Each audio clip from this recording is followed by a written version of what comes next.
Yes, welcome back to another episode of FCM. You already know what time it is. Sunday service is in play. And listen, it's a good one.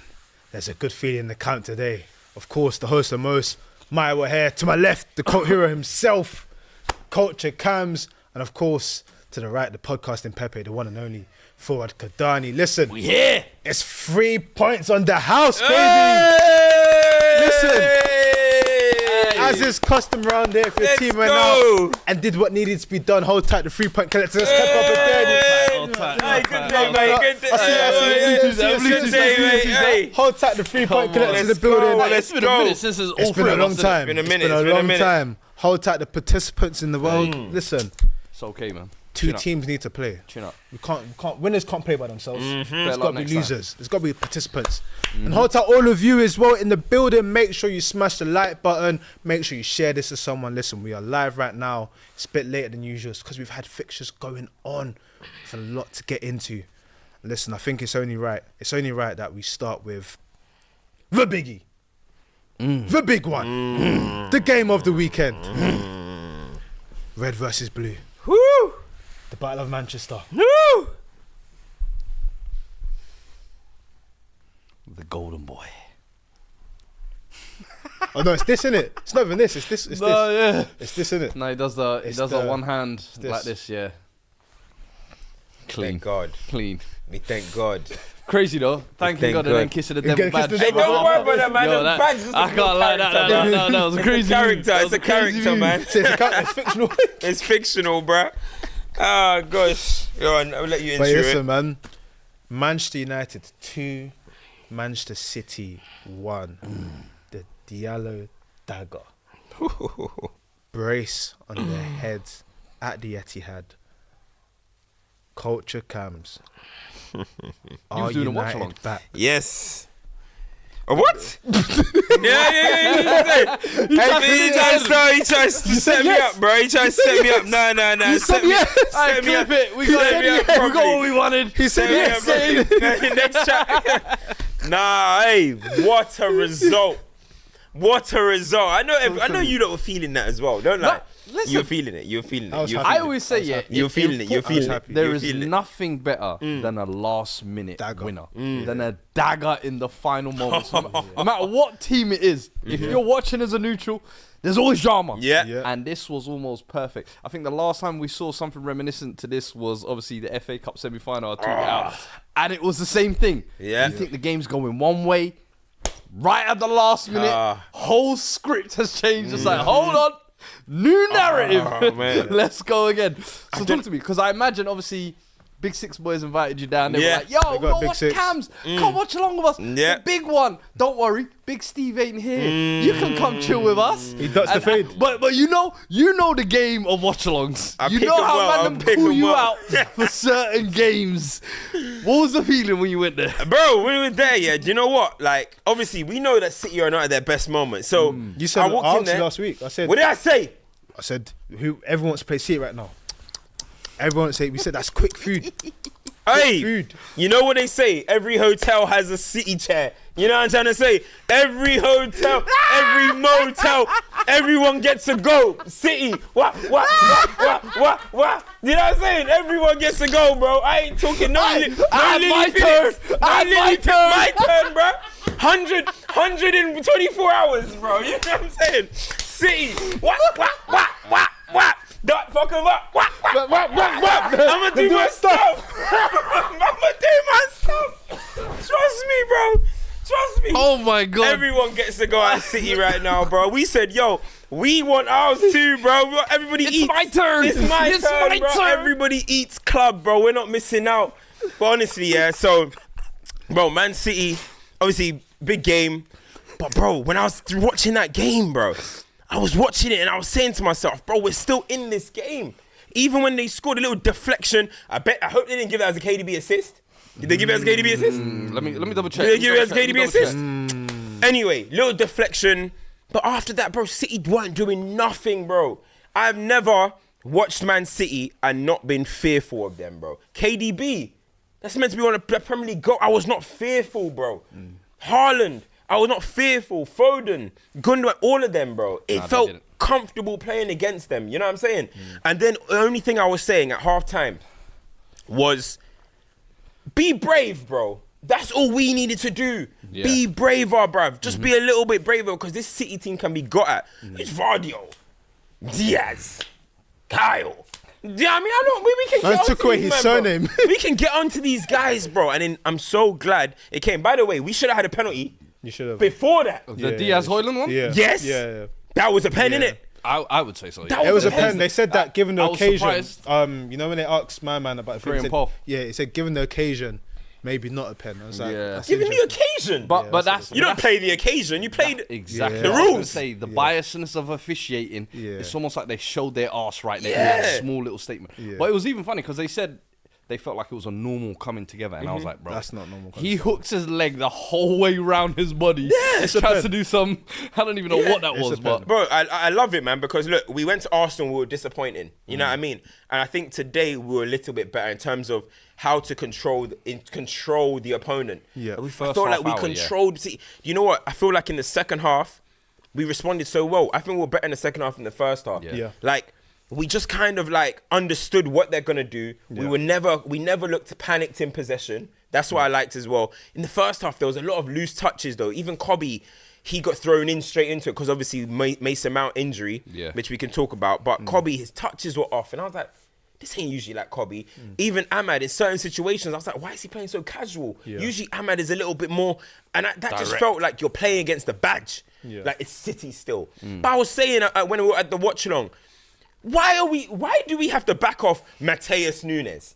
He was just at Wolves the other day. Yeah. Why do we have to back off Bernardo? He's not what he used to be. Why do we have to back off these Doku? We don't have to back off these players, but sometimes you play against the badge. Yeah. And once we got over that, bro, proofs in the puds, you know what I'm saying? Done it in just nick of time as well. Yeah. I felt like what Ahmad epitomized is this game in particular. A lot of when you looked at the team, you thought United's bench, there's not much there. Mount getting injured, you're thinking, ooh. And of course, we have to talk about Rashford and Garnacho not being in the squad. Though what that performance is, you saw certain man that Amorim can probably look at and say, those are my soldiers for now. Like, I don't know who the best guys are, but I'm reading out the guys that probably are not going to do it for me. Diallo's definitely one of these people. Yeah. Definitely one of these people. Yeah. I think Højlund is gradually making a little case for himself as well. He's got 5 goals on the Amorim now? In general, if you count the Europa League. Yeah, I think he's got 5 underneath him now. But Diallo's performance, it just epitomizes someone that, one, is hungry for this, and 2, is just a level above everyone else. To get the first goal, just initiative. Yeah. Just initiative. Like, there was nothing in it, initiative. And then the finish, we have to talk about Lissandro's pass. About that first goal, though, is that what you were saying, where you're waiting for someone to just take the game by the scruff and stop showing them respect. And it was just like a lazy back pass, and he just went, oh, that's something there. I'm on it. Yeah. And then for me, it was a case of the shot wasn't there, so what do you do with it next? You win something. Hold it up, you try and win something. Yeah. Nunes, for me, that was one of the poor bozo moments. Rush of blood. Going away from goal, you're on the side, there's no need for it. I imagine Pep's chasing around with a belt somewhere, but that just made no sense. But for me, it was it wasn't just the being there and just getting the ball, but it was reading the moment as well and actually winning the penalty. I was like, you know what? And then the goal afterwards, straight afterwards as well, it's like, listen, I'm buzzing, I'm floating. I'm floating. And it's like, he's had to play wing back. We said that it would be better for him to play a bit more forward when he gets the chance. He's taking the chance now. He's making it, I don't want to say he's making it his team, but he is the guy that you look at and you go, it's him. Bro, there was players on the pitch, Man City players, that he was the best attacker on the pitch today, bro. Definitely. It was Ahmad, bro. He was the best one. If we were going to do anything, it felt like it was going to come through Ahmad. Yeah. Okay, Højlund created that chance for Bruno, which he should have scored. But it did feel like today, if we're going to do anything, it's going to come through Ahmad. And that is the beauty in it, bro. Like, at the moment, he's leading our attack. You know what I mean? We give him the ball. He's driving with the ball. He's trying to create. He's trying to get shots off. And Man United fans have vouched for Ahmad for how long, bro? How long have we been saying that? So, bro, some people, the outrage that we see when Anthony is starting above him, or Garnacho gets 10 games to make him to have bad games. Ahmad has 1 bad game. We don't see him for another 3 weeks. We have spoken about this so much. He's had to be patient. He had to go to Rangers. He's had to go to Sunderland. And he's finally got his moment. He's got a manager that believes in him. And I don't want to say sky's the limit, but I can't wait to see his potential in this team, especially when we get better players around him. It's almost like the unexpectedness of him taking over in this Amorim team. It's almost like a little bit of Cole what Palmer Palmer did with you lot, where everybody was looking at the Enzos, the Sterlings, and looking at all these other big names, expecting them to come out. But then you've got this talent there that is almost undeniable, and every chance he's given, he's taking it. And you're almost finding it harder and harder to say, he ain't their best player, he ain't their best attacker, he ain't their most creative player. So every opportunity he's been given so far, it's like, bro, what more does he need to do? And it's the perfect response. It's the perfect thing to do, because this was his first league game playing in the 10 roles. And what happened, obviously, before the game? Rashford and Garnacho not there. Trust me, right now, Rashford and Garnacho stands. They were loading up, ready to get onto Ruben Amorim, to get onto, but Ahmad's not even as good. Garnacho's our top scorer, whatever. That's why I love this win so much, because the bravery it took for Ruben Amorim to make this decision, not even on the bench. He did not put 2 fit attackers who Man United fans rely on in the squad to the Etihad and walked away with 3 points. Listen, if everyone now across that dressing room are looking at him like, you're the boss. You're the boss. You got it right. That's how you earn the respect. Facts. You got it right. Rashford and Garnacho are going to walk in tomorrow, tails between their legs, and train the best they've ever trained, bro. Facts. And that's the respect that you demand, bro. That is what you do. I remember Ten Hag did something similar. He dropped Ronaldo before the Liverpool game, and we won as well. That was at Old Trafford, though. Our fans were above. To go to the Etihad without Rashford, without Garnacho, who are seen as the counter killers for us, and go and get 3 points there, it's massive. That could be one of them moments which is a catalyst in that we could be looking back and like, that was the start of when Amorim really started cooking and really grabbed this team. We always think about when Aubameyang got kicked out from Arteta. Yeah. We talk about when Jose walks in and with his Mata stuff. We talk about Conte switches to the back three. Talking about when remember Klopp, he grabbed Sacco, said, "Brother, see you later. You ain't playing for me again." Yeah. Little moments that you look back at and you're like, "Do you know what? That's where I earned the respect for you." And I think that could be today, bro. Yeah, no, it was. I think it was the way it was said as well. I think him saying that, listen, I watch everything, I analyse everything. This is selection. This isn't about injuries. They trained this morning. This is selection. He even said they trained very well. He added a thing. Big respect. I think why it was important is because if any United fan has been watching you guys lose your last 2 games in the league and watching everything, one thing you've definitely seen from the team is there's organisation there. Yeah. You're trying to build something, and this manager is definitely trying to see who he trusts, who his foot soldiers are. For me, doing that against your biggest rivals is saying, I can't trust you guys right now, so I'm going to put my trust in other people. Yeah. And like you said, he got the W. That's it now. We can talk whatever we want to say about Ineos going on, that's in the back room. In terms of managing players now, Amorim he's got people locked in now. Do you know what the thing is as well is? No player in that dressing room can look at Amorim and say they haven't been given the opportunity. Facts. Because I feel like in every game he's come in, he's rotated the side. He's given players, you can play in that position, you can play on the right here, you can play there. Yep. I'm going to play you in your... Rashford, I'm going to try you in the 9. Let me see if that gets something out of you. I'm going to try you on the left. He's given everybody an opportunity. And as you say, in a big game like this, sometimes it's ballsy to make a statement call like that. Yeah. And if it goes wrong... all of a sudden, the pressure is on you. Exactly. You might not know things, but when it goes right, you have to give that man his due. And as you said now, those 2 guys on the sideline now, they're looking at it like, oh shit, they just got the biggest result, biggest derby, calm. We now need to prove ourselves. You've got to earn your way back into the team. Yeah. Perfect. And it couldn't have gone more perfect for him, for Ahmad. The whole situation. Everything was perfect, especially the fact that it was a proper spirited performance. If it was like, Rashford and Thingy ain't playing, we win 3-0, 4-0, it was lovely, then it's a little bit different. The fact that it was spirited, everyone had to be together. And clearly, them 2 are not in the team right now for something got to do with either body language or attitude, right? So that means their spirit isn't with us right now. And that's what he's saying. I'm saying these 2, they have to buy in, bro. Buy in. You got a new manager. We need to clear out some players. Rashford has had 3 poor... This is going to be his 3rd poor season in 4 years, mate, at the club, right? These guys need to buy in. Otherwise, we move on, bro. We move on. Players have come and gone at this club, bro. We move on. Garnacho. This is what happens when you start singing Viva Garnacho like he's Cristiano, bro.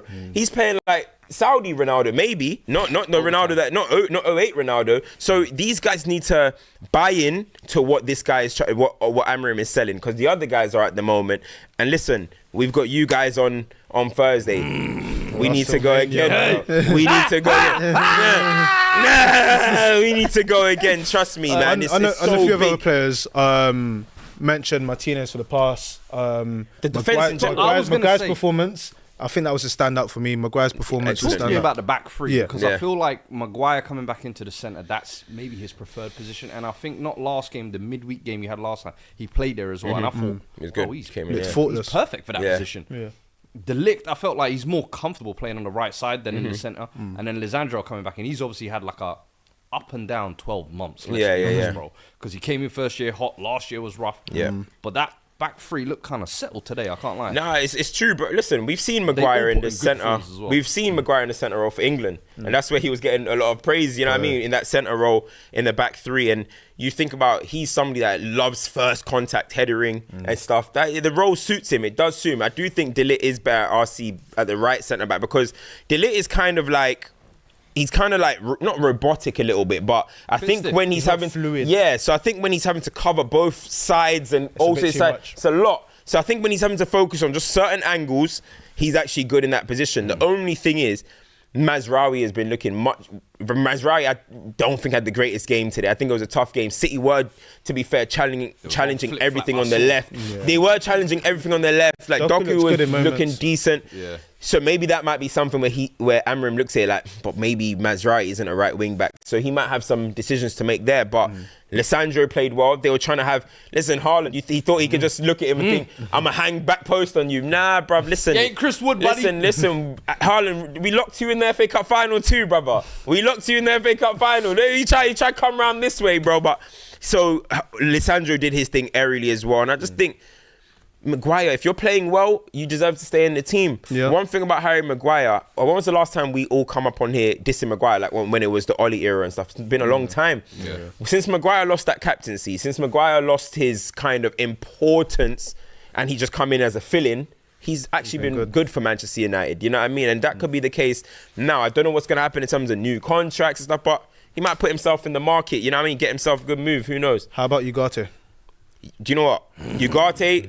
I owe Urgate a little bit of an apology, because I thought he was going to come in and like reek, bro. Do you know what I mean? Reek. But to be fair to him... he was going to pick up where Casemiro left off. Yes. But to be fair to him, listen, 50 million is a lot for his type of player, because he's just going to be steady. You know what I mean? He's going to be steady, and that's all we can expect from him.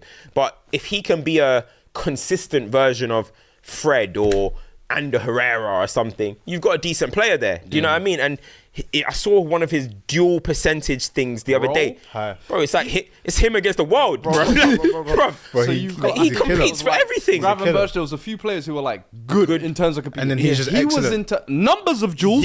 He said, I am run away clear, bro. Because when you watch him, I love him. Like I love him. I don't think he's like I wouldn't call him like an enforcer, because you know you get some enforcers. You know what it is? It's the variety thing. Bro, he's in your face, bro. Every single time a player has the ball, he's in your face. Whether he's fouling you or giving you an extra nudge, he's just there, bro. And I know teams are probably thinking, you are one annoying guy, bro. And hey, that's all we need. And to be fair to him, as much as he's not expansive and great on the ball, he does make good one thing I like about him is he doesn't hide from the ball. There's nothing worse than a player that, like, I remember Scott McTominay, he'll hide from it a lot.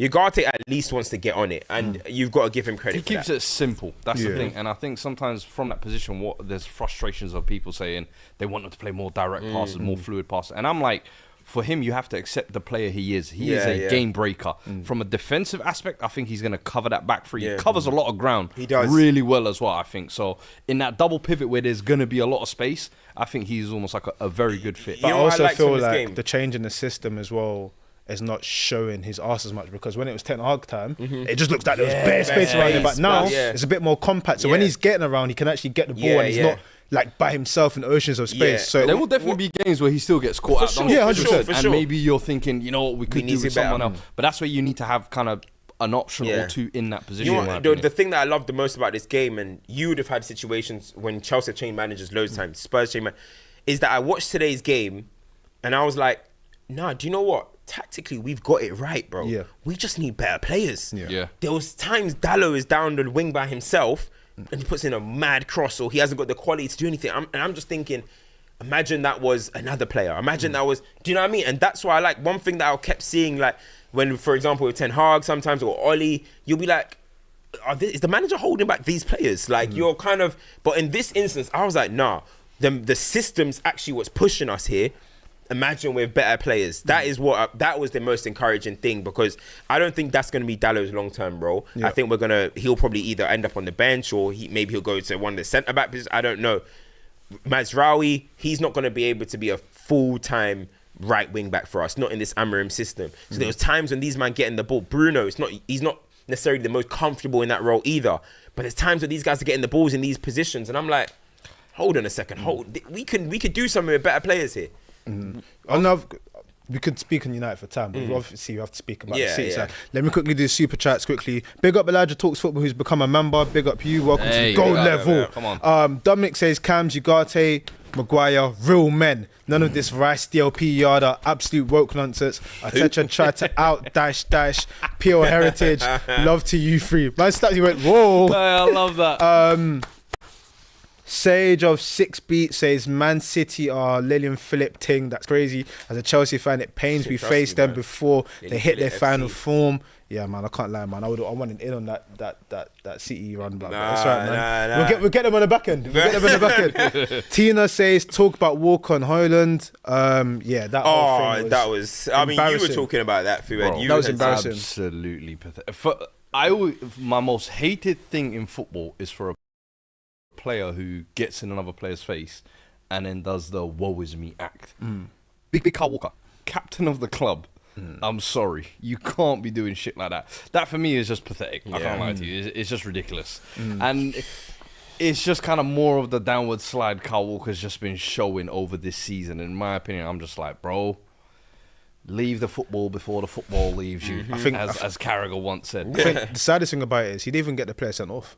Like if you're gonna be as shameless to do that, at least make it convincing enough that the player gets sent off. So like they're shamed for a reason. Yeah. They weren't even like pushing at each other either. They kind of just he locked eyes with him, stared into his eyes for like 3 seconds, and then decided, you know what, I could probably get you sent off. Yeah, you go down. I mean, in the VAR era, doing that CCTV. Come on, that is pointless now, bro. That don't work no more, bro.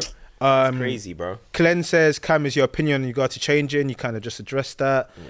Joe says, what's happened to production? Liaz is still doing his thing, man. He's just doing his thing, man. Still family, man. He's still doing his thing.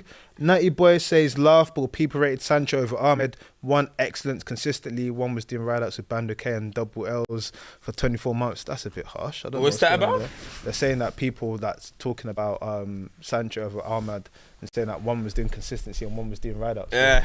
Bro, that's the thing. People want us to miss, but the people like that might not have been able to get opportunity. Do you know what I'm trying to say? Like Ahmad. So I'm so calm with it, bro. That's a cheeky one. But let's speak about the City side. What, are we meant to miss him? No, I think sometimes you just got big up Said in the chat as well. Hey, Manchester's red. And like Saeed, you know. Hey, life's good right now, man. Hey, enjoy your day, man. Spud me, G. We've got to speak on the City side quickly because obviously that is 1 win in 11 games now. Pep Guardiola came out and said that maybe it's me. Maybe I'm not good enough. Yeah, maybe I'm not good enough. Yeah. Because you're the GOAT. You're the GOAT. I remember. You don't feel a little bad? No, mate. No. Hold. I remember at the beginning of the season when they played Fulham, and we were gasping at the fact that it was so easy for Fulham, even though they didn't capitalise.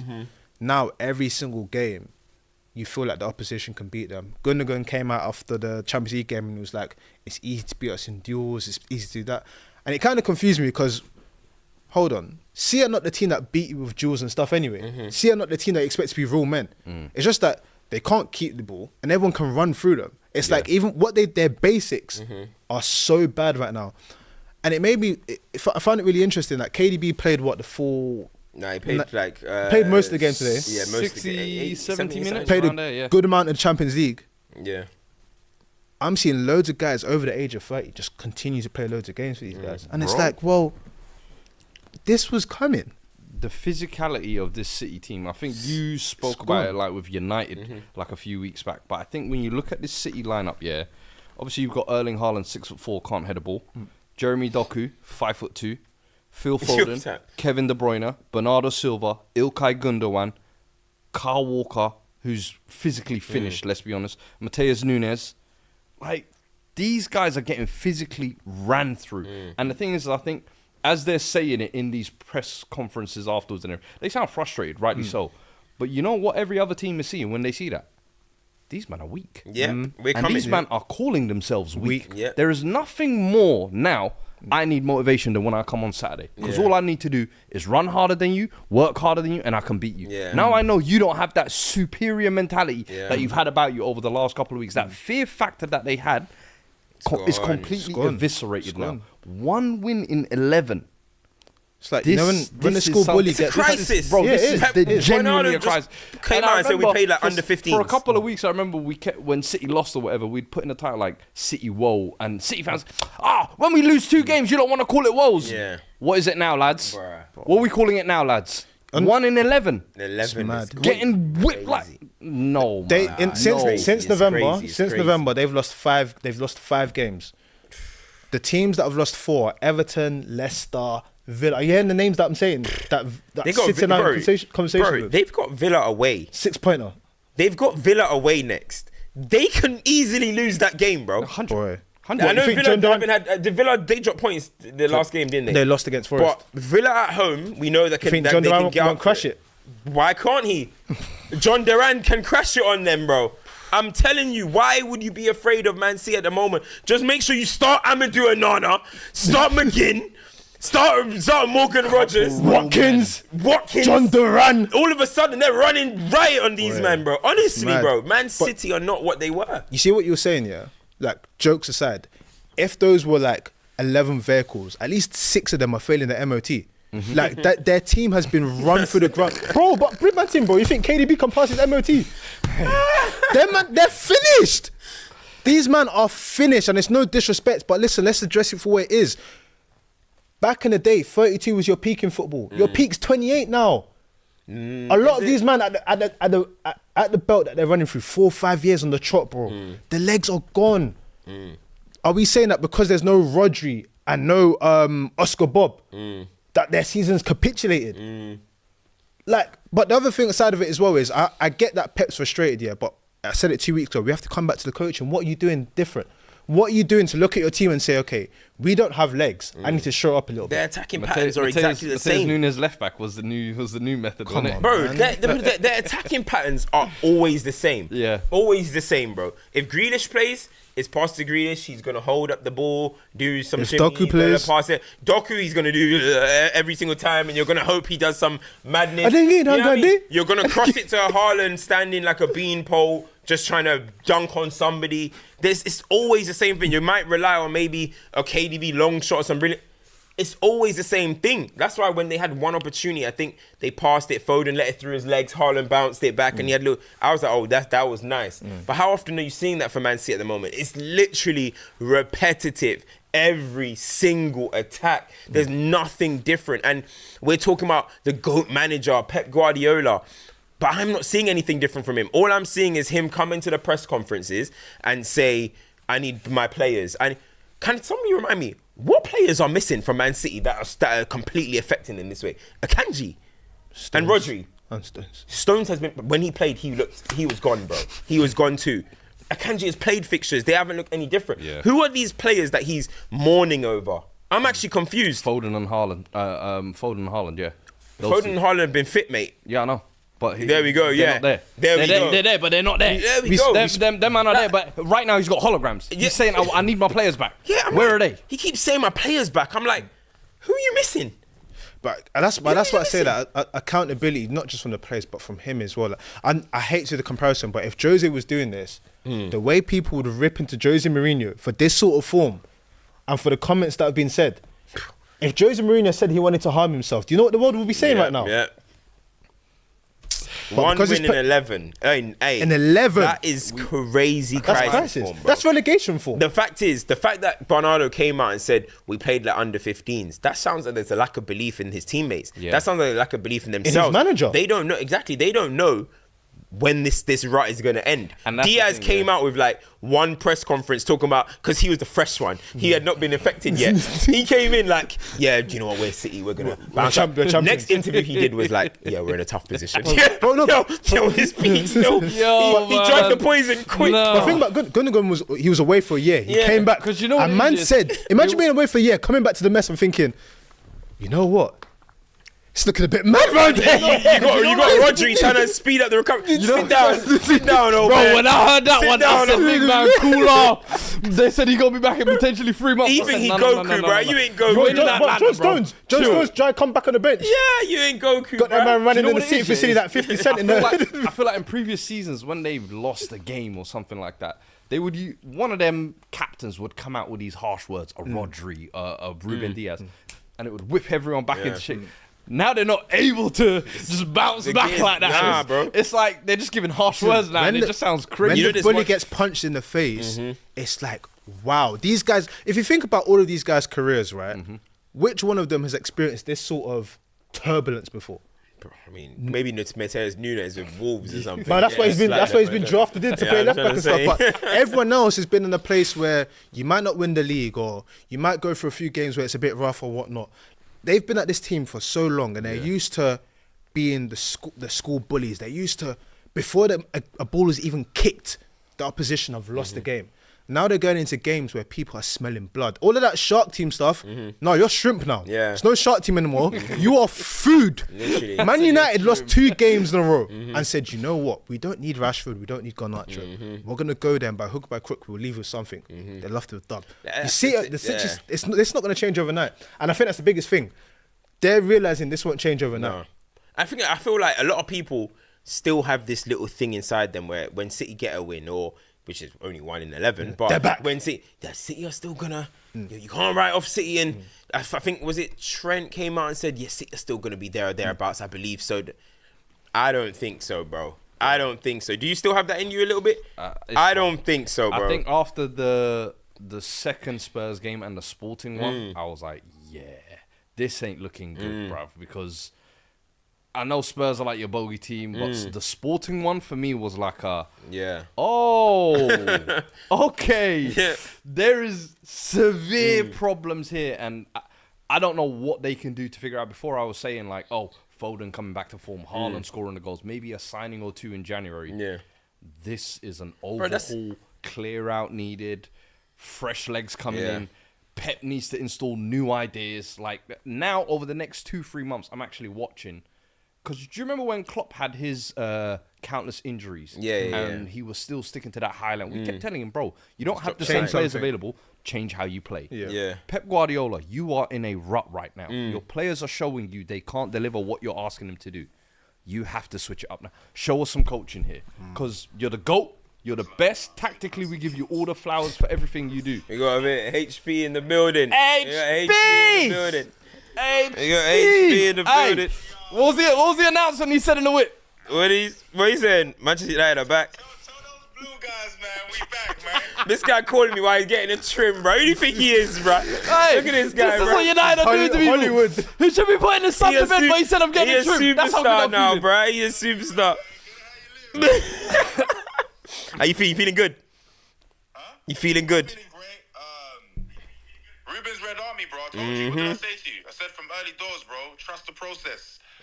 Forget the results. Focus on the performance. And look what's happened, bro. They gassed it. And all I've got to say is, we got to look out for Pep Guardiola because he's going through a turbulent time. He's hurting himself.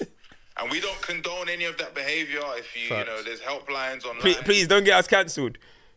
No, there's helplines. Like for football's never that deep. You know, you should always focus. But at the end of the day, we are winning. Fuad, I can see you won today. Well, come on, man. 3-point collectors. It ain't often. It ain't often. I see you. You won today as well. You done your thing. So.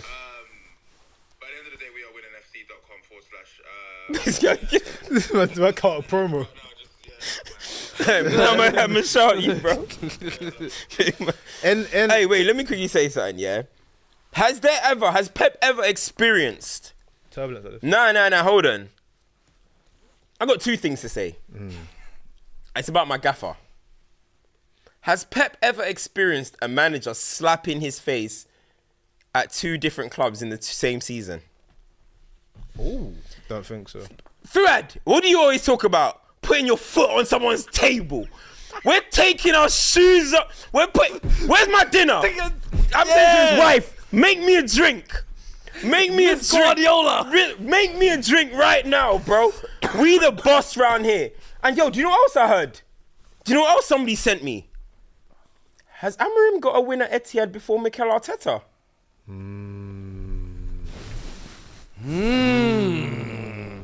Alright, that's an uncomfortable one. That's an uncomfortable one. How many attempts has Arteta had?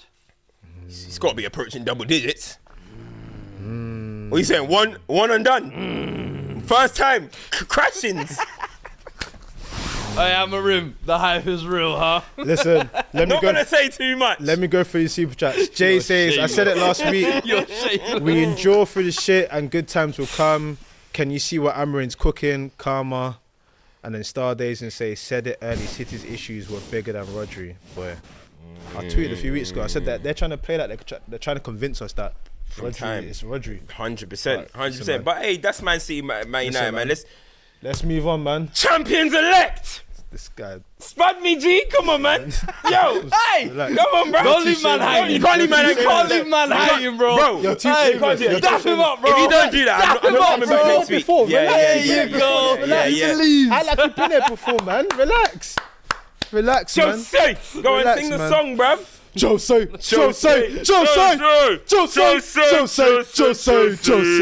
Hey, listen, I'm so gassed we beat Brentford. We ain't beat Brentford in like 5 fixtures, bro. We ain't beat Brentford in like 5 fixtures. The Dudley boys came to town. I said, shiver me timbers, boy. I said, shiver me timbers. Them bold Maltese. Listen, them Bo Martins, scary, there's you know. some scary motherfuckers, you know. Scary, brother. I'm scary motherfuckers. I saw Whistle come off. I said, praise Jah. Then I said, ooh. But listen, another win. Obviously, Liverpool result was handy. Arsenal result was handy. That's 16 games played now. 2 Moving points. closer to the halfway point, 19. 2 points off the top of the table. Buckle up. We're nearly at halfway point now. Nearly at halfway point. Buckle up. Buckle up. Listen, I would say it for you. Buckle up. We're coming. Buckle up. Hello? Buckle up. I said it. Slipstream. Slipstream. Buckle up, hype, Buckle bro. up. This is it, man. Make sure your seatbelt is adjust. Keep your body in position. We're about to go fast. Honestly, it was good to get the win. It's one of those games where with the run we've got, get that win. Yeah. Get that W, because there's fixtures now where they're not bankers, but they're going to be easier than Brentford. Thomas Frank, Brentford, it's not one of them teams you want to play when the lights are out. But we managed to get the W. I think the key thing now is Brentford have Cucurella. also beaten you, if I'm I'm not saying we haven't mistaken. beat them in 5 games. They gave us a 5 in a row, double. yeah. They gave us double last season. Season before that was a win and a draw, and a yeah. draw. Season before that they slapped us 4-1. Ericsson got man of the match. Like Brentford have had They've our ran number West London. till today. We got our chain back. We got our chain. We got our chain back today. But no, that shit in general, like the one thing there's one person in particular I want to shout out. Moises Caicedo. My word. It's getting to the point where it's like, was his twin brother playing for the first few months he was at Chelsea? Because what I'm seeing now, is crazy. it's mad. At the end, the tackle he did, mad. Today, Enzo got like a through ball that counts as assist. Caicedo was carrying guys today. Carrying on his shoulders. Honestly, Was that an assist? keep us. Keep us. An assist is different. Keep us. But you know, it counts. But honestly, the level that Caicedo is reaching, I always say that if you want to win leagues and do things, you need to have solid goalkeeper, solid defender, solid midfielder, solid attacker. Cole Palmer is a solid attacker. We know that. I can bank on that. Caicedo, that's one of the best in the league. I don't care what anyone says now. I'm not talking about form. We are seeing it now. That's one of the best in the league. Defenders, Cole Will's doing well. His level has been Fair good. play to Tosin today as well, who came in. there's one thing he did. I was like, whoa. Whoa there, buddy. Like but in general, he's every good. time he's come in and he hasn't been given that many opportunities. He tries. I think with Tosin, a lot of it's got to be the experience. He's one of the older guys now. His temperament is going to have to see us through next week. Goalkeeper Sanchez, I've got to put my hands up today. Some of them saves, bro. You know what? Yeah. I thought they were going to make his views anymore. I thought they were going to make remixes of you on Grok. Some crazy images, but. Fair play, like Grok's going crazy. It's going crazy. It's going crazy. Some of the images I'm seeing on a level. I got to give Maresca his dues for his in-game management as well. There's a couple runs that Cucurella kept doing for that goal. Before he scored a header, it was like he was told, keep going back post, we'll get something. Yeah. Eventually, we got a header. Was Cucurella wearing the new Puma boots? He was on the new Puma boots today. Good redemption. Good redemption. He should have taken off the boot. No, he did an advert. Yeah, I know. Little Slip or some stuff. But in general, with where Chelsea are, like, don't get me wrong, of course there's excitement, man. It's 16 games. Why you not like Anita, bruh? Why you not like it? Yeah, Anita's been here before too. Anita's been here before. Anita's younger. Anita saw content. I've been here before. Listen, when we get to game 19 and it's halfway. So 3 more games. And then you're coming in here and telling me you're title race time. I told you. 2 weeks ago. Chelsea tattoo. Yeah. 2 weeks ago. He got a Chelsea tat. Of course he does, on his heart. He's got a Chelsea tat. Right above his heart here. You like AC made shirtless. 2 weeks ago. Neither have I. That's fine. Changing rooms, football. 2 weeks ago, I said slipstream. Last week, I said buckle up. Okay, what are you saying this week? This week, listen, man, we're picking up speed. We're moving up the gears. The worst. Come on, man. This guy is shameless, bro. This guy is shameless. Surely, man. Listen, man. Hey, Anita's talking for you guys, listen, bro. Man. I'm talking for you guys, Don't talk for me. Listen. Talking for you guys. Meg the stand over here. You can twerk for your own team. Nah, blood. Nah. Listen, Chelsea. You're shameless. Chelsea. You're shameless. Chelsea. I've seen this guy twerk for bare teams. Just hammering. It's a good feeling. Just relax. Teams every year. Bro, it's mad. I warned you lot. You're actually shameless. Listen, all season long he inflates the fan base. Yeah. And then the thing is, I'm never season, mad about that. Who do you think is there with the machete to pop that balloon? Nah, bro. Who do you Not think me. is going to bring you up the stats? Ignore him. Who's going to tell you Cole Palmer in big games? Yo, ignore him. Cucurella. I'm not even mad We about saw that. Have some pride. Have some shame. Chelsea. For you to shake Roy Keane's hand and twerk for every other team. Ask Roy Keane who he wants to win the league right now. He'll tell you Chelsea. Tottenham. He'll tell you Chelsea. He won't twerk though. Tottenham. He won't twerk. He likes us. We are all, every United fan, we are all Chelsea. He won't twerk though. We are all Chelsea. But he won't twerk. There's nothing you can stop us from saying. Imagine. See, the thing is, Chelsea don't have real rivalries. That's the thing. But imagine if Spurs and Arsenal were going for a title and then... So it doesn't even count with West Ham because they're not really QPR. Act like you're real in the shed, you know what I mean? QPR, Arsenal and West Ham are going for the title. No, sorry. QPR, Arsenal and Spurs are going for the title. But Man United are in the race too.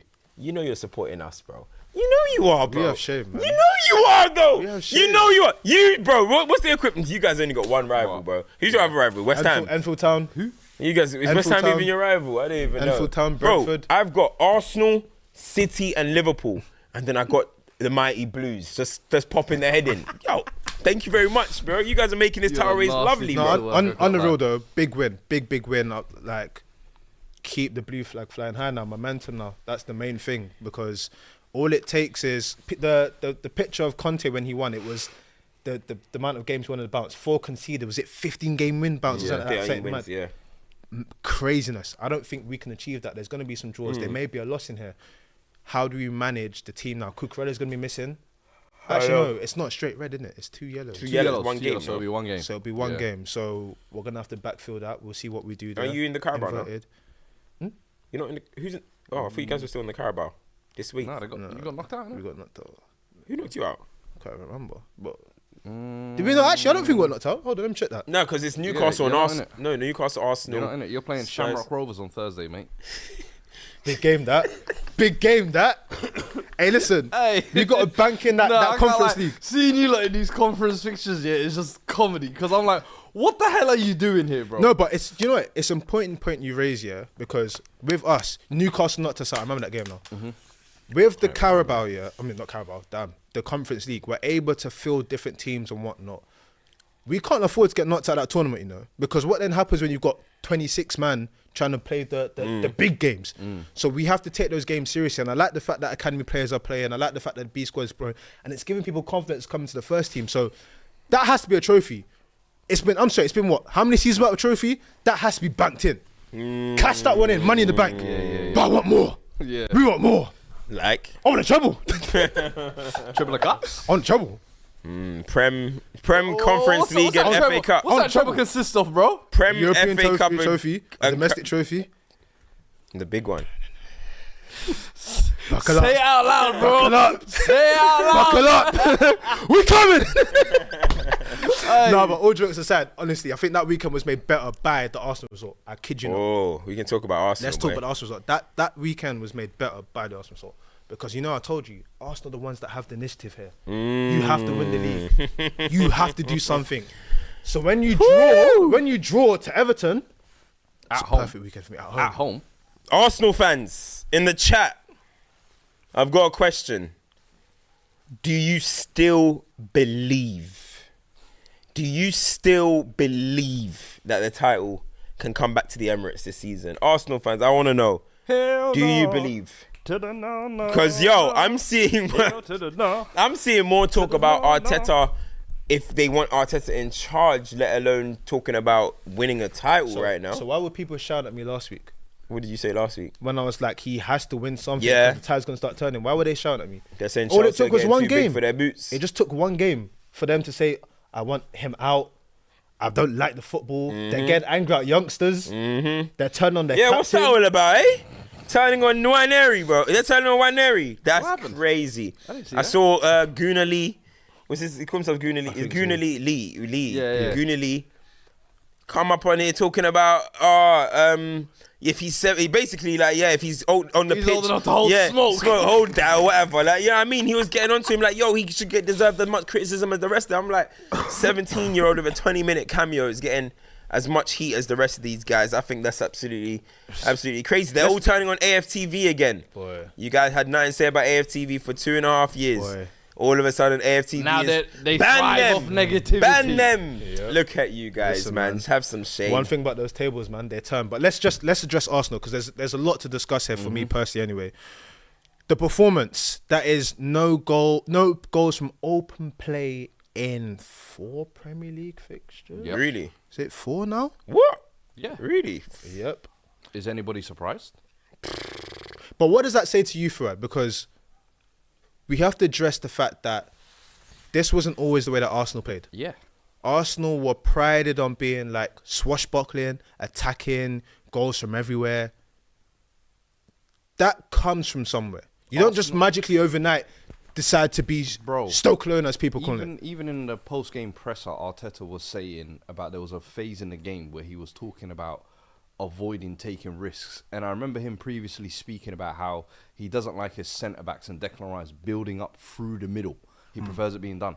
One thing I've clocked about Arteta and Arsenal over the past 18 months, 2 years, they've become like risk-averse. Whatever they can to avoid danger or threats, let's play it safe is the way it's always going to go. And if you become like that, kind of risk-averse, you don't want to take risks, your team becomes rigid. Your team starts to lack creativity. You take away the freedom from your players to play off the cuff. Because that's what you felt like a lot of the time in 2 seasons ago.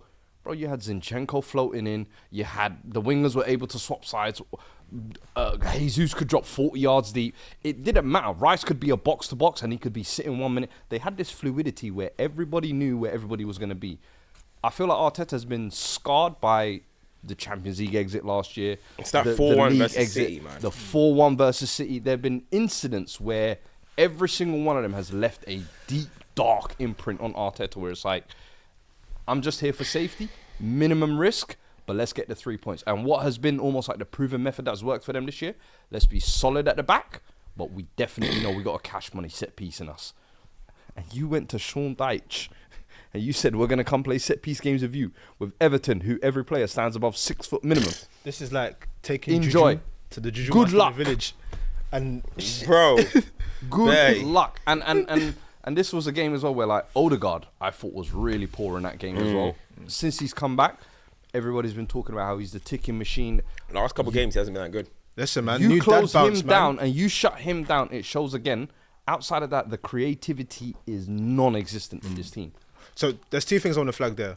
The Odegaard performance, you're right. As the captain, it wasn't his best performance. His performance, you look at and be like, we need more of you in this moment. Question though, when he wasn't there and you had the opportunity to bred in your young talent, to give him confidence, to be able to come into these games, why didn't you do that? And now you're relying on 20-minute cameos and you have no other option. Let's address what it is with Arteta, and Arsenal, Scared money don't make no money.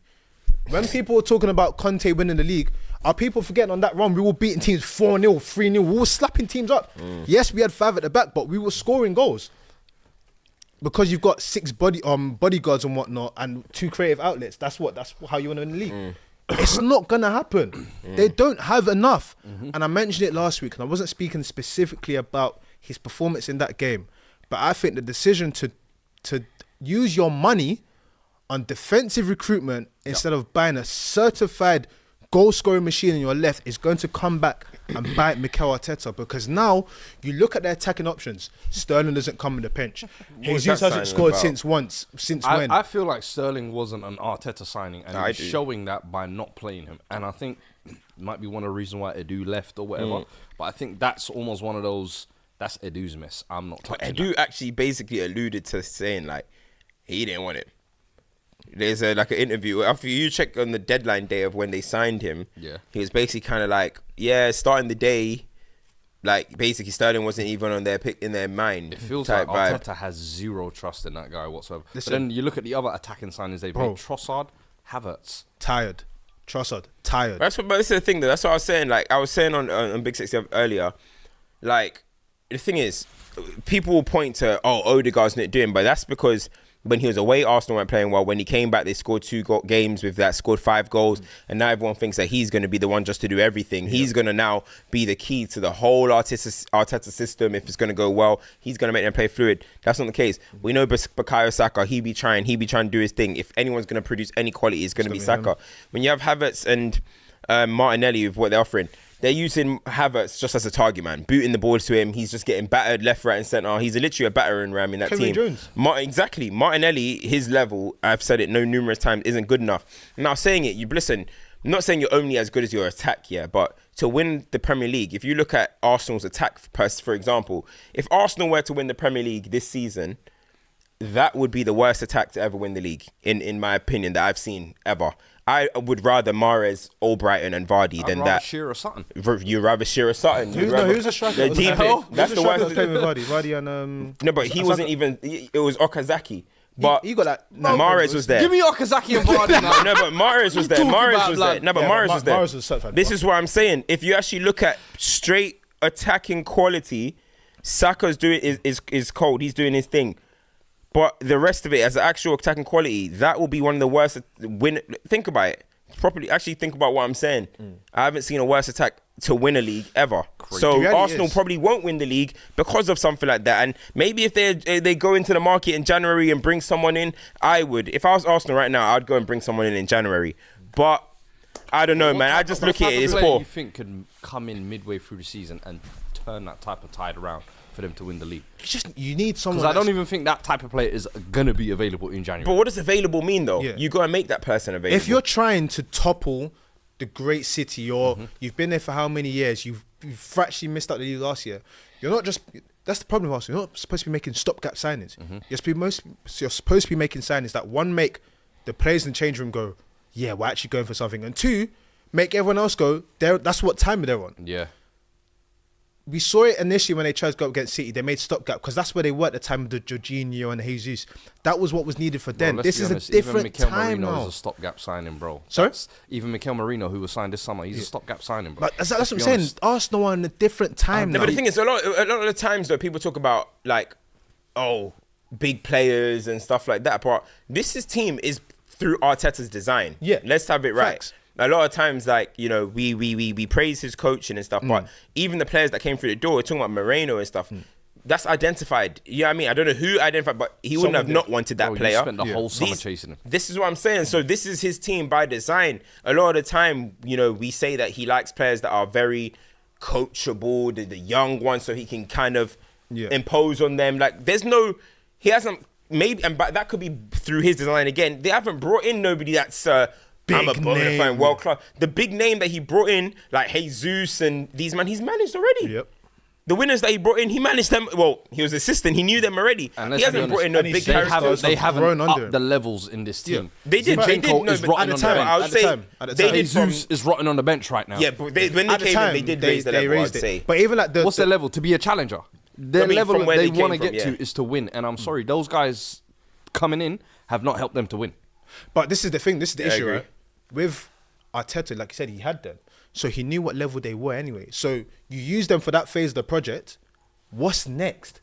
And that's why it's so confusing for me that at what point do we actually judge what Arsenal done the business? You did that. You tried to judge it initially, and they laughed at the room. You were like, you said you weren't happy with Arsenal's business, and they laughed at the room. At what point do we look at their business and say, does their business match their ambition?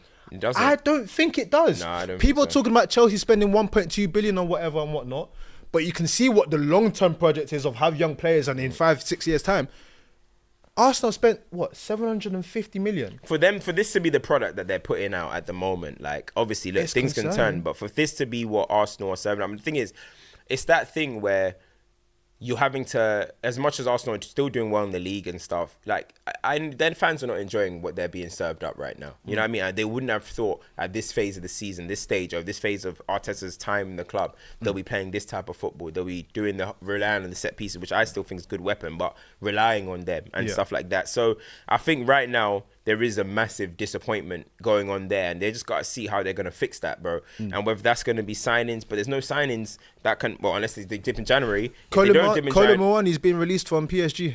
Released? Yeah, well, they don't want him. They said he can go in January. I mean, how much would he be? I don't know, but there's a couple players in those sort of situations where it's like the teams are saying, we don't want you. Maybe. I mean, Colin Moani. Ferguson? Spurs to take him. What, Evan Ferguson? Evan Ferguson, does he win you the title? I don't know. At this stage. I'm just throwing attackers out there. Yeah. João Pedro. Who? João Pedro. Costa If you really want to move the needle, you're talking about move. Yeah. That's someone who I'm looking at like, hey, left side, through the middle, technical, goals, assists. Isaac even. We have to spend money. You have to spend money, innit? Hey, Newcastle's struggling financially, apparently. So if you really want to go and test that, go and put 100 there. I think what it boils down to is, like you said, Arsenal fans are not enjoying the football at the moment. I think they've scored less goals at this point than they did last season and the season before. They've got 30 points. They had 39 the season before, 42 the So season they're before. on track. You know when we were saying the whole Spurs thing, they're actually on track to match that season. Yeah, they're on track to match that season that we speak about Spurs. Oh, they're on track. So when I said they were Spurs... No, never mind. Put it this way: never. if not for City being City, if they could actually show any muscle today, they would have been level on points if they managed to hold on at the end. This is the situation we're talking about. The worst City. Wait, that's crazy. Win away. If City won today, they would have been level on points with Arsenal. Obviously, it didn't happen, so it's hypothetical. And this is the thing, though. This is why you can't be looking at fixtures. Facts. Like, one thing I've seen online a lot of the times and stuff like that, and I'm not going to judge every Arsenal fan for it, is that everyone's looking at, Liverpool still got to go away to these big teams. But the points that you are dropping is Fulham. The points that you are dropping is Everton. Arsenal haven't had an issue with the big games. Wasn't there an Arsenal fan on Twitter who had like the fixture list lined up and he ticked them all greens for Arsenal? You know what I'm saying? And it said Liverpool would drop points here. Yeah. It's the first 2 games they drop points. Yeah. Right, and you got Babs. Hey, Babs. Listen, man. Come back here, homie. Babs, come back here. Come back here. You said you're only thinking about Liverpool. No, you said you're thinking about City. And we said you're looking the wrong way, brother. You're looking the wrong way. Anyway, man. Listen, it is what it is, man. Big up Arsenal. Try and bounce back from that. And the thing is, this is what I worry about Arsenal. Arsenal always do things. It's never one and done. It's always like a group of 2 or 3. So now, are they going to drag their feet again? It's going to go up. Yeah. Boy. Good luck anyway. Super chats. We got one from Kuma, which says, love Ange, but serious questions have to be asked. Why Spence hasn't got a look so far? I'm fuming, brother. Slashing Porridge chain. We will speak about that. We'll get a little Spurs corner. Kaiser Fran says, hey guys, I want some ASK for winter sport questions. Biathlon or ski jumping. Andreas Wellinger or Stefan Kraft. Vera Oberg or Hannah Oberg. Both the Obergs. I'm going ski jumping. And I'm going Kraft. Do you know any I like your thinking. I like the way Kraft operates in the half spaces. Yeah. That's a good half pipe. Chill says, also think Arteta's not wanting to rotate to give players competition, made the team stagnant, and okay with being mid in attack. Interesting. Liverpool. Drop points as well. Drop points, but I think I saw a lot of Liverpool fans that were saying they were happy with the spirited performance having gone down to 10 men. Do you know what that game was for me? It was the passing over of the baton. For who? Former best left back in the league. Arguably best left back in the league at the moment. Thank you very much. Big shout. Come off the pitch. I like assists, it. I like it. Anthony Robinson, I think, is one of the most underrated players. If he wasn't 27, and he has been. If he wasn't 27, for about 3 years, I think. Yeah, if he wasn't 27, a lot of clubs would be looking. Yeah, I think he's still gonna. I think he's gonna get moved this summer. He should get moved. I mean, he's been. I think it's gravy. a good age to come in and just instantly impact. I think so as well. But you know, when you're at 24, it's a bit more like. Yeah. For a defender, I think that's not bad. Yeah, to come in at 27. I think Liverpool take a lot of promise from that game, though. I think going down to 10 men as early as they did as well. Yeah. And I thought this is going to be interesting to see how kind of Arne Slot reacts and coaches. Does he batten down the hatches and thinks, you know what, let's go for a bit of Salah individual brilliance or something like that. But, bro, they kept playing. They went 3 at the back.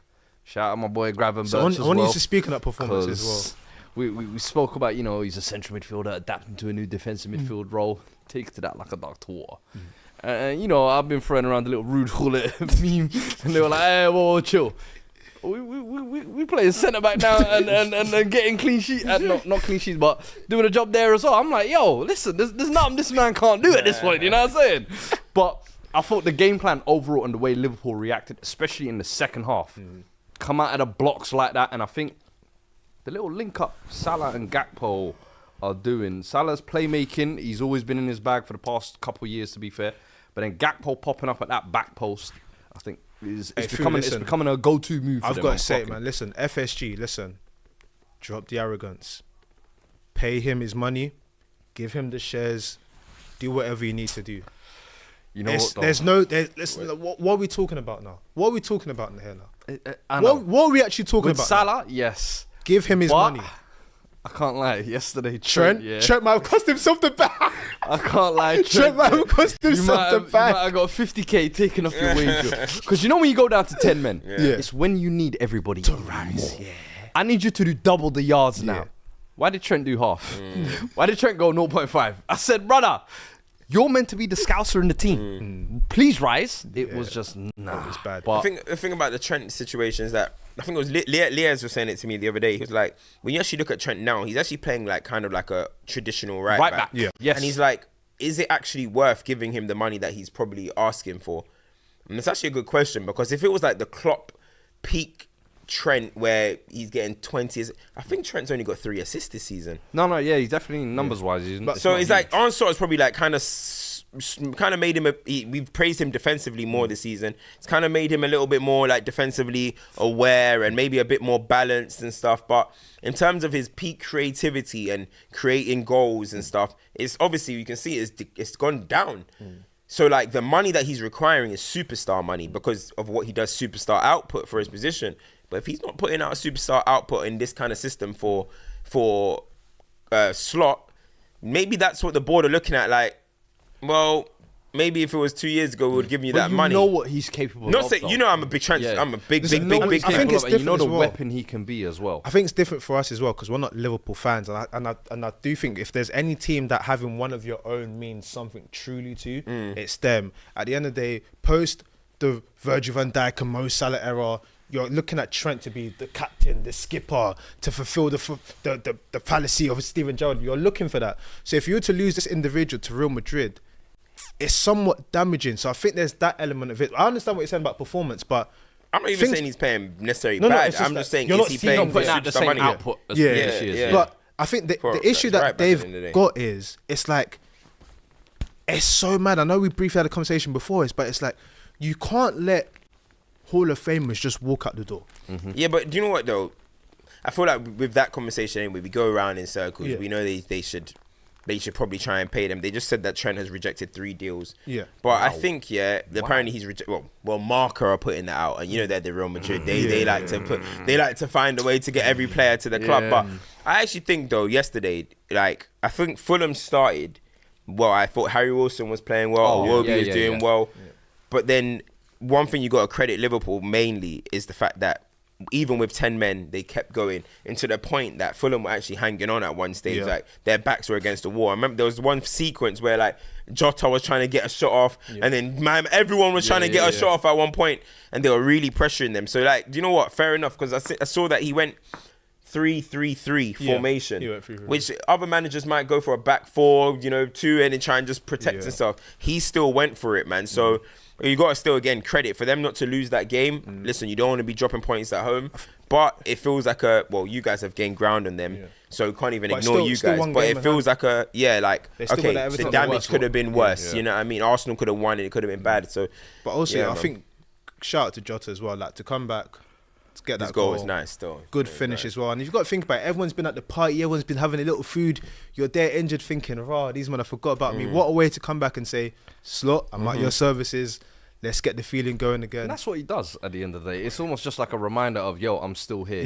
He only needs 15 minutes, 10 minutes, 7 minutes, bro. Facts. He's going to some way, somehow make an impact. He's one of those players, if you're going to go for a title, what you were saying earlier about Arsenal in terms of your attack, you need to have a set attack. But you also need to have strength and depth. And that is almost like the ideal level of strength and depth. Can cover multiple positions.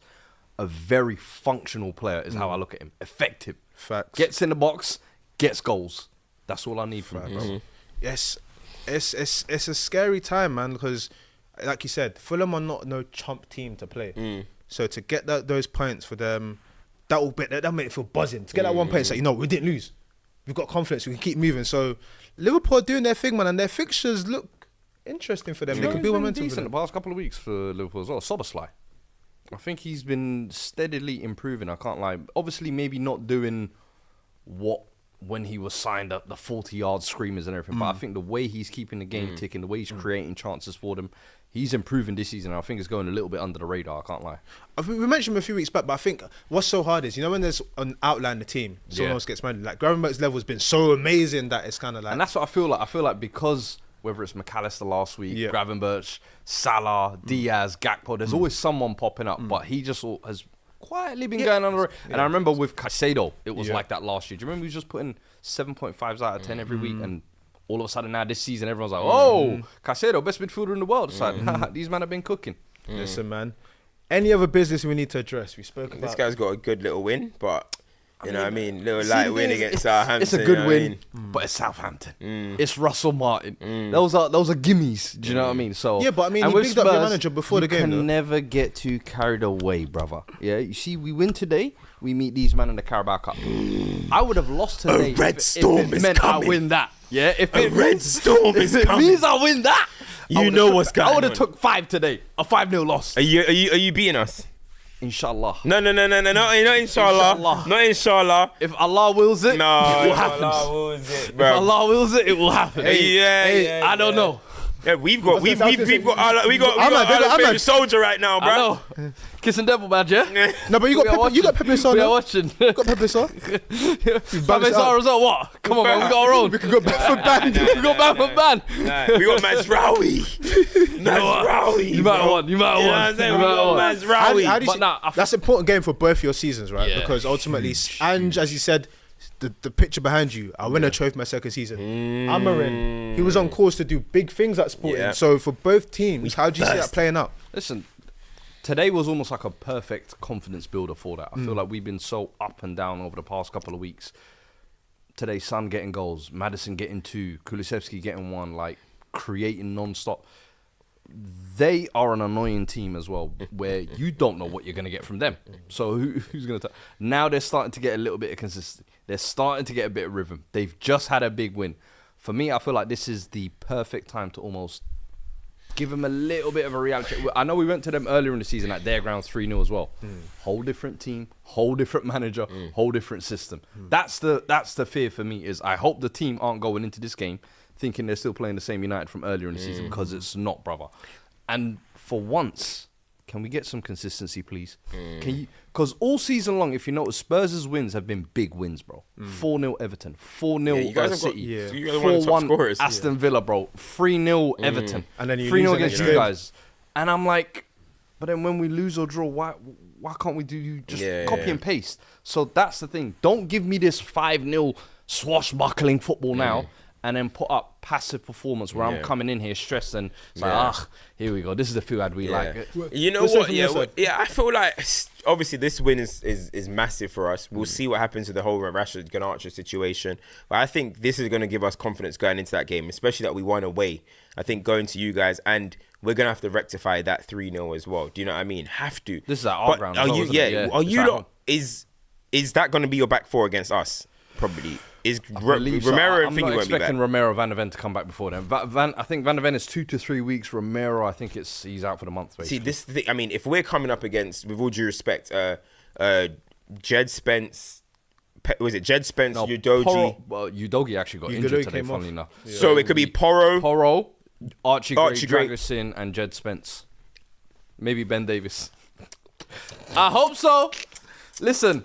Hoyland, bro, if we're coming up against that, we gotta see that as barbecue chicken, man. Real talks. We gotta see that. Keep the solidity, and then we pierce their heart. You know what I'm trying to say? Because you know what is Spurs need this. Ange talked his shit about winning trophies, and I can feel there's something so I don't know what it is. Yeah, there's something so different about this Carabao game. I don't really, but it's the energy I'm getting from Spurs fans. Like. It's like they feel like if it's not this season, it's never going to happen, bro. There's some pressure that I feel like their fans are going to be a bit touchy in there, man. It always happens after about 18 months, 2 years with a manager. Once you start to get a little bump in the road, which we have over the past couple of weeks, the fans start to get their back up thinking, when are we actually going to win? What are we actually seeing? Is the football improving? And the thing I always say now, the reason why I'm still behind Ange, he's got us playing good football. He's got us to this position. If we now start getting eliminated from the cups, if we now the results still aren't consistent and we're still, dropping points here, there, that's when we're going to have to start really addressing things. Because in the second season, bro, you should be seeing improvements. You shouldn't be seeing the same issues that you are from last season. And although it might be a few different tweaks or whatever, would you say there's pressure? Yeah, we ain't having no. If you guys were to lose United, this is a huge game for Ange Postecoglou in terms of 1, winning a cup, but then 2, keeping the fans on side as well. Because you saw what the reaction was like when we lost 1-0 to Bournemouth midweek.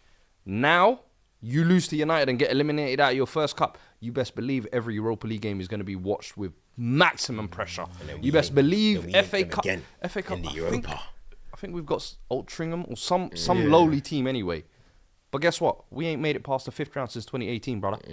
We've lost to Norwich. We've lost to Middlesbrough. We've lost to Everton. We've lost to Sheffield Uniteds. So...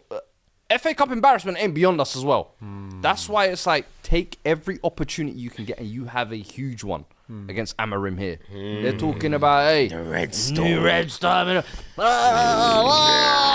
Cool. Come link us. N17 Thursday night. N17 hype, man. Ain't spooky, bro. Any other coverage you need to go over? Champs and duds? Nah, champs and duds, man. Let's get sweet. Champs and duds. My champ is Jesus Navas. But why is he retiring mid-season? Chronic hip injury, so he said he would just see the end of the year. He Bro, can't go to the end of the season. Do you know what? When I tweeted that out yesterday, I was like, utter woke nonsense. Then people in my mentions like, oh, but he's got a hip injury. I'm like, I know. We knew about the hip injury, if I'm not mistaken, when he was at the Euros. I didn't Why didn't he retire after the Euros? No, because I think he signed on and whatnot when it's like, it's actually too much. I can't make it to the end of the season. He's like, he wanted out immediately, and they're like, listen, just make it to the calendar year. So like, I respect it, man. I respect it. So I give him, he'll be my champ. Yeah, that's my champ. Have I got any champs? Actually, I've got a champ for Joe Bellingham as well. Came clutch for Sunderland. Future Tottenham player. Came clutch for Joe Bear. We come on, lad. For you, mate. I would love it. Might get there before you. That's a typical Spurs signing right there.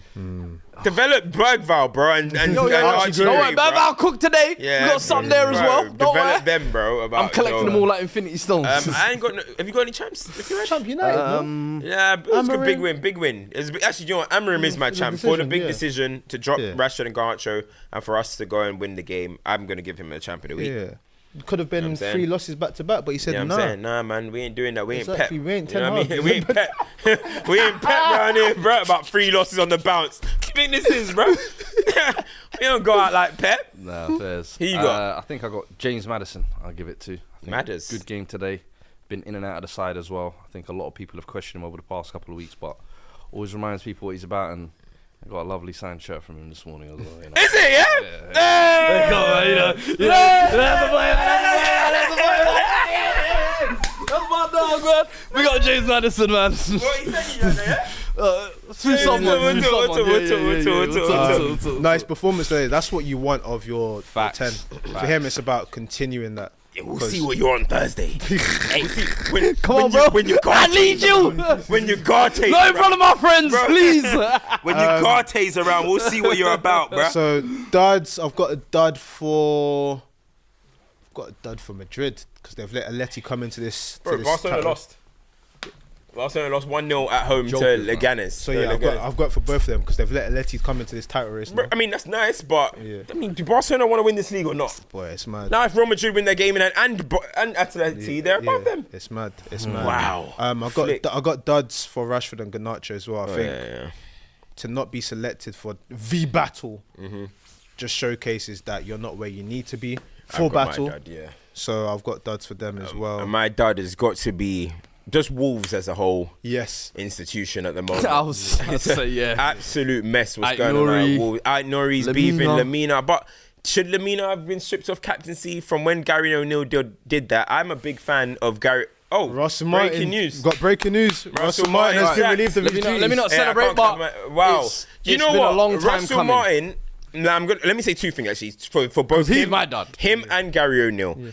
Firstly, Russell Martin coming out this week, and saying we offered Tyler Dibbling a nice contract, but his agent doesn't think it's that nice is very bizarre comments to say, right? And then for him to say, what, United offered, there's links that United won him for 21 million, that wouldn't get his left foot. I'm like, what are you on about, bro? Like, you've got bigger issues. Genuinely, what are you talking about? Yeah. That was just a weird press conference. And then Gary O'Neill, I love Gary O'Neill, but I don't know why. I don't think he should have removed Lamina as captain, especially because I watched that West Ham game and I thought Lamina was the only person on the pitch that was actually putting up fight. Yes, at the end of the game, he lost his head, but to remove him from captain, then give it to Nelson Semedo, and then straight after that, Nori's swinging for everybody. I'm like, and then get sacked. No discipline. And no then discipline. Cunha's attacking the Cunha's opposition staff. stealing glasses. Stealing glasses from old men. Bro. Hey, that's crazy. But the only reason I think maybe Lamina is because he squared up to Sean Derry, who's... Yeah, that's what I was thinking. I thought it was that. Well, I mean, come on. It was a boss call.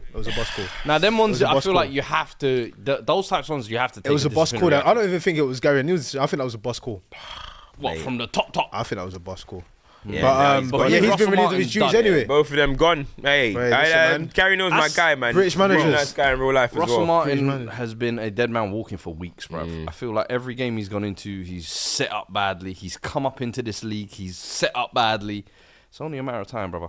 I saw somebody say, Russell Martin is doing his company, which is basically like an audition for a talk. I'm like, you guys still need to remember, company has legendary players attached. You know what I mean? Like, you can't just come and do that and then you think it's going to work. And now look at that. It'll be in Port Vale in 2 months, bro. Also, with company as well, it was kind of like if they went down, you'd back him to get them promoted again and whatnot. Kind of settled and whatnot.